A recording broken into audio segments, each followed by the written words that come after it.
Think there's any way if you approach a neighbor, a relative, with that kind of testimony, you could be rejected? You know, Desire of Ages, I often think of this. It says that Jesus Christ was even speaking reproof. There were tears in his voice. Oh, be like that. Be like Jesus. To speak like Jesus. To love like Jesus.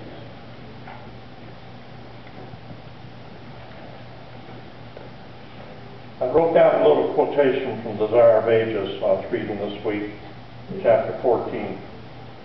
Faith working by love is a key to knowledge. And then it quoted John 4:7, 1 John 4:7. Oh, I'm sorry, Stu. 1 John 4:7. And it mentions that faith, when it combines with love, is the key for gaining knowledge. And this happens in a Christian's life. Think back of your conversion. Was it because you were logically convinced of the message? Was it because through faith you grabbed hold of love and looked at Jesus and saw him for what he was? Where did your conversion come from? I think it has to come through knowledge that comes from faith through love. Oh, what witnesses we could be if we were just more Christ-like.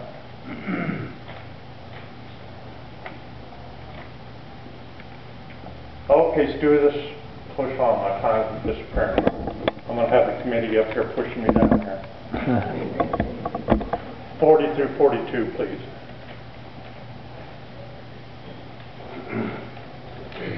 To 42. Andrew, Simon's Peter's brother, was one of these men who had heard what John said and then followed Jesus.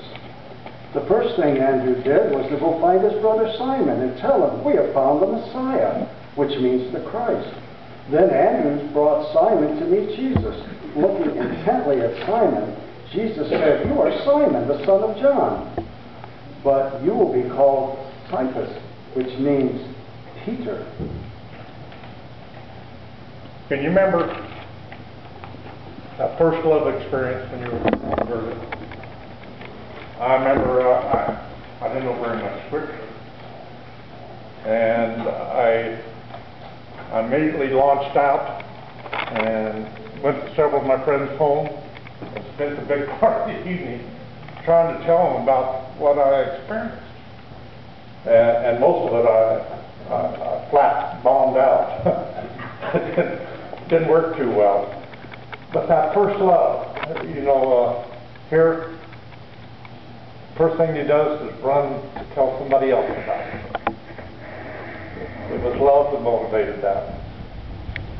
The next part, I want to spend some time here, 43 through 49. This part of the whole story is just so terrific. The next day, Jesus decided to go to Galilee. He found Philip and said to him, "Come, be my disciple." Philip was from Bethsaida, Andrew in Peter's hometown. Philip went off to look for Nathanael and told him, "We have found the very person Moses and the prophets wrote about. His name is Jesus, the son of Joseph, from Nazareth." "Nazareth!" exclaimed Nathanael. "Can any good thing come from there?" "Well, just come and see for yourself," Philip said. As they approached, Jesus said, "Here comes an honest man, a true son of Israel." "Well, how do you know about me?" Nathanael asked. And Jesus replied, "I could see you under the fig tree before Philip found you." And Nathanael had been there at the baptism of Jesus. He was convicted, but he had questions. So what did he do? The first chance he got, he pulled off to himself, it says, underneath the fig tree. And that's where his friend found him. And he knew where he was at. He knew he was trying to figure this whole thing out. And he was under the foliage of that fig tree that hung down. I don't know if kids, you ever got under a tree that the leaves went all the way to the ground. You know, you get back in there and nobody can see you. He was in there praying and thinking. And here comes somebody says, we found him, we found him. And he had doubts.